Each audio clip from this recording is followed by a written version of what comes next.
اللي بيحصل في المكان ده ولسه محدش خد باله من اللي بيحصل وايه اللي في الموضوع. انتوا ازاي مش عارفين السر لحد دلوقتي؟ في حاجة غامضة جوه الحوار ده وانتوا مش قادرين تفهموها، او انتوا فاهمينها وبتخبوا علينا وعمالين تصبرونا بكلام وتقولوا هو مفيش حاجة اصلا، هو ده طبيعي، النور قطع طبيعي، ده اتكسر الطبيعي، ده الهوا هو اللي طفى الشمعة. بالرغم ان انا اتفاجئت ان الباب كان مقفول والشباك مقفول، مفيش اصلا اكسجين داخل لنا في قلب المكان عشان نتنفس، مش عشان خاطر الشمعة تنطفي والهواء بتاعها بيجي كده اكن في حد ضخم هو اللي نفخ في الشمعة عشان يطفيها.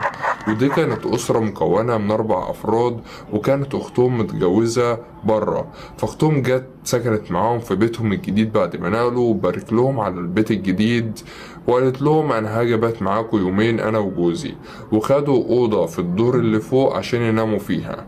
وحصل كوارث كتير جدا في الليلة اللي هي قضتها دي، وكان سبب كل الكلام اللي أنا حكيته في أول الفيديو.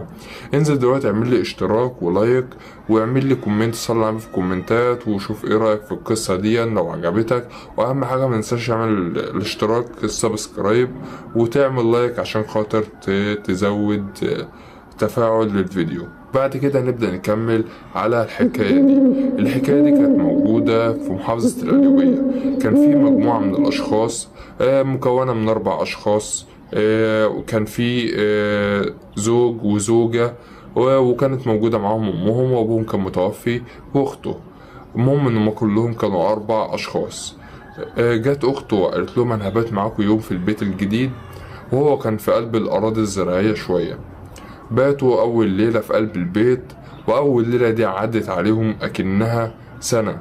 طلعوا وقفلوا الأوضة عليهم، فجأة بيلاقوا إن باب الدولاب فيه زي ما يكون باب بيتفتح بالراحة وبيتقفل بالراحة. البيبان القديمة اللي هي بتبقى مصدية وعمال تقفل وتفتح بتعمل صوت اللي هو زي صوت صفارة ده.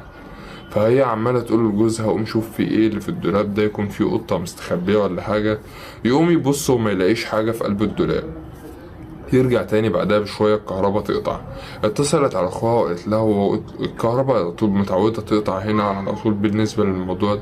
قال لها لا، الكهرباء ما بتقطعش هنا خالص، والكهرباء شغالة عندنا تحت. قالت له ازاي ده الكهرباء قطع عندنا فوق؟ قال لها لا، الكهرباء مش قطع، انا هجيلك. طلع لقى فعلا الكهرباء قطع في قلب الأوضة دي. اتصل عشان يجيب كهربائي وقعد يفحص بقى الأسلاك وفي اللوحة العمومية وفي اللوحة اللي خارج المنزل عشان يقدر يشوف ايه العطل اللي خلى الأوضة دي تفصل كهرباء. وبقدرة قادر ان الأوضة وهم شغالين تحت لوحدهم قامت شغالة وأيضا نور. فجأة سمعوا صريخ جامد جاي من الأوضة دي. الأوضة دي كان وراها سر كبير جدا ومحدش قادر يوصل للحل بتاعه لحد بعد فترة كبيرة أوي من الزمن، لأن البيت ده اتهجر بعدها ومحدش قدر يسكن فيه. أخته جاية بتقول له يا علاء، انت سكنتنا يا علاء في بيت ولا سكنتنا في مقبرة؟ والكلمة دي زي ما يكون وصلت ليهم زي سهم طالع من ايد رامي. السهم صاب الهدف، لقت النجفة بتاع البيت قامت واقعة بسرعة ما بينهم هم قاعدين، بس مفيش حد جراله حاجة غير ان الازاز بتاعها والكريستال بتاعها اتكسر وبهدل الارض، وفي ناس منهم رجلها اتعورت. بعد كده بدأوا ينضفوا المكان وينضفوا البيت ويشيلوا كل اثار الازاز اللي كانت موجودة. وبعد كده عدى اول ليلة كده وتاني ليلة الكهرباء تقطع على البيت كله. طب الكهرباء قطعت وماشي، ايدنا الشمعة عشان خاطر نشوف احنا رايحين فين او جايين منين. قالوا خلاص احنا هنقعد في قلب الأوضة دي كلنا وهنولع الشمعة. الشمعة انطفت مع انهم قافلين الباب وقافلين الشباك ومفيش اي هوا جاي اصلا. وبعد كده حسوا زي ما يكون في طاقة موجودة في قلب المكان حاجزة المرور بتاعهم. يعني لما انت تيجي تعدي من مكان وفي حاجة صلبة موجودة انت مش هتعرف تعدي لانها هتزقك. لو في جدار انت هتعرف تعدي منه؟ لا طبعا. هي حاجة شفافة بس زي ما يكون جدار بالظبط. يجوا يعدي من الحتة دي ما يعديش، لازم يلف من وراها. هو مش شايف حاجة بعينه بس هو حاسس ان في حاجة صداه وحاجة منعاه. خصوصا ان اخته كانت بيحصل لها حاجات كتير اوي وهي نايمة، كان نفسها بيتخنق اوي. قالت له انا نفسي بيتخنق، انا عايز اروح المستشفى. قال لها ده عادي، ده ممكن يكون ارهاق، ممكن يكون تراب، ممكن يكون اي حاجه من الحاجات دي. قالت له الوجع بيزيد في صدري، انا عمال ارتعش، جالها سخونيه وجالها صداع وكل حاجه اتلخبطت فيها.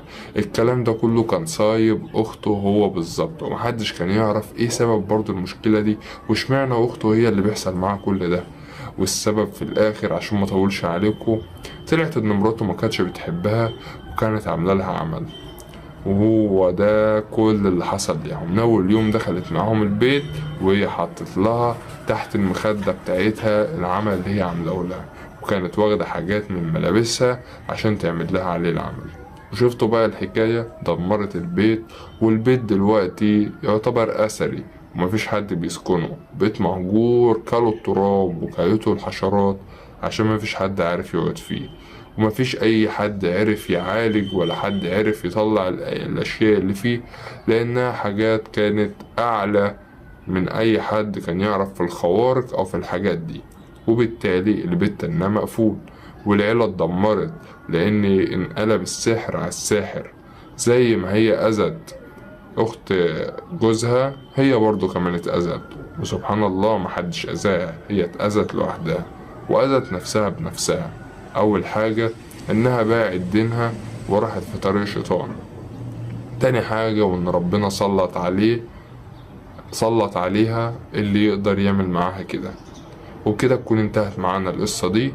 وبرضو ما تنسوش تعملنا اشتراك ولايك وتصلوا على النبي في الكومنتات.